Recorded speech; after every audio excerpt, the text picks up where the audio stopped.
যেসব প্রাণী সুদূর অতীতে উৎপত্তি লাভ করে আজও অঙ্গসংস্থানিক ও শারীরবৃত্তীয় কাজের অপরিবর্তিত রূপ নিয়ে পৃথিবীতে বেঁচে আছে, অথচ সমসাময়িক ও সমগোত্রীয় সকলেরই বহু পূর্বে বিলুপ্তি ঘটেছে এবং যারা পর্ব থেকে পর্বের বা শ্রেণী থেকে শ্রেণীর উদ্ভবের নিদর্শন বহন করে, তাদেরকে জীবন্ত জীবাশ্ম বা লিভিং ফসিল বলে।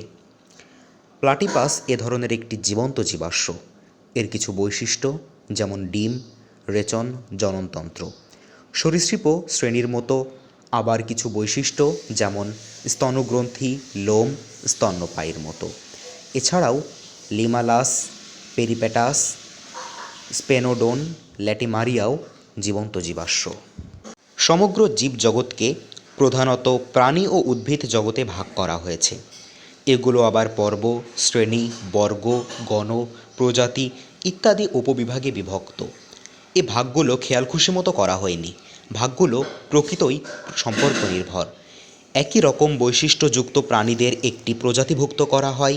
একই ধরনের অনেক প্রজাতি মিলে একটি গণ, কয়েকটি গণের সমষ্টি একটি বর্গ, অনেক বর্গের সমষ্টি মিলে একটি শ্রেণী এবং কয়েকটি শ্রেণী মিলে পর্ব, এবং পর্ব একত্র করে প্রাণীদের ক্ষেত্রে প্রাণী জগৎ এবং উদ্ভিদের ক্ষেত্রে উদ্ভিদ জগৎ সৃষ্টি করা হয়েছে।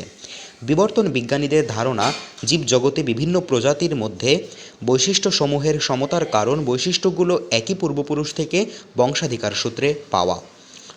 নিচু শ্রেণীর প্রাণীর জৈবনিক প্রক্রিয়া উঁচু শ্রেণীর প্রাণীর মতো জটিল নয়, তথাপিও একই শ্রেণীর প্রাণীদের শারীরবৃত্তীয় ক্রিয়াকলাপ বহুলাংশে একই ধরনের। এদের খাদ্য গ্রহণ, খাদ্য পরিপাক, রেচন, শ্বসন প্রক্রিয়াগুলোর মধ্যে অনেক সামঞ্জস্য খুঁজে পাওয়া যায়। জীব রাসায়নিক বিশ্লেষণে দেখা যায় যে সকল প্রাণী ও উদ্ভিদের একই ধরনের কতকগুলো জৈবিক উপাদান বিদ্যমান, যেমন আমিষ, নিউক্লিক অ্যাসিড, এনজাইম, হরমোন ইত্যাদি। এসব উপাদানগুলোর আণবিক গঠনগত মিলগুলোও লক্ষণীয়। আদিতম জীব থেকে জটিলতম জীবে এসব উপাদানের উপস্থিতি বিবর্তনের প্রমাণ বহন করে। উদ্ভিদ ও প্রাণীর কোষের মৌলিক গঠন ও বিভাজন পদ্ধতি প্রায় একই রকম। আণবিক পর্যায়ে সজীব কোষ অঙ্গাণুগুলো যেমন মাইটোকন্ড্রিয়া, রাইবোজোম, লাইসোজোম, গোলজি বস্তু, ক্রোমোজোম প্রভৃতির গঠন প্রায় সদৃশ্য। তাই বলা যায় উদ্ভিদ ও প্রাণী একই পূর্বপুরুষ থেকে উদ্ভূত হয়েছে। বিভিন্ন জীবের মধ্যে সমতা ও বৈষম্যের কারণ যে জিনগত গড়ন, তা সাম্প্রতিক বছরগুলোতে বিভিন্ন গবেষণার মাধ্যমে সুপ্রতিষ্ঠিত।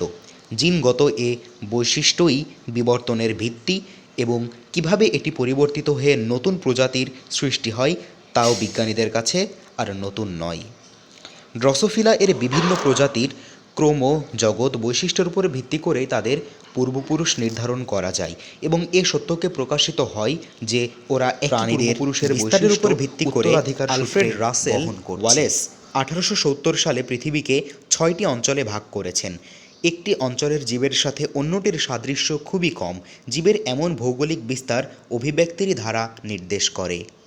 একমাত্র অস্ট্রেলিয়া মহাদেশে প্রাপ্ত মার্সুপিয়াল স্তন্যপায়ীদের উপস্থিতি ও অতীত বিস্তারকে বিবর্তনের ভিত্তিতেই ব্যাখ্যা করা যায়। ভূতাত্ত্বিক তথ্য থেকে জানা গেছে যে অস্ট্রেলিয়া অন্যান্য ভূখণ্ড থেকে একসময় আলাদা হয়ে গিয়েছিল, যখন মার্সুপিয়ালরা পৃথিবীর অনেকাংশেই বিস্তৃত ছিল, এবং তখনও অমরাধর স্তন্যপায়ীদের উদ্ভব ঘটেনি। সম্পূর্ণ আলাদা হওয়ার পর অস্ট্রেলিয়ায় সম্ভবত গুটিকয়েক ধরনের আদি স্তন্যপায়ী বাস করত।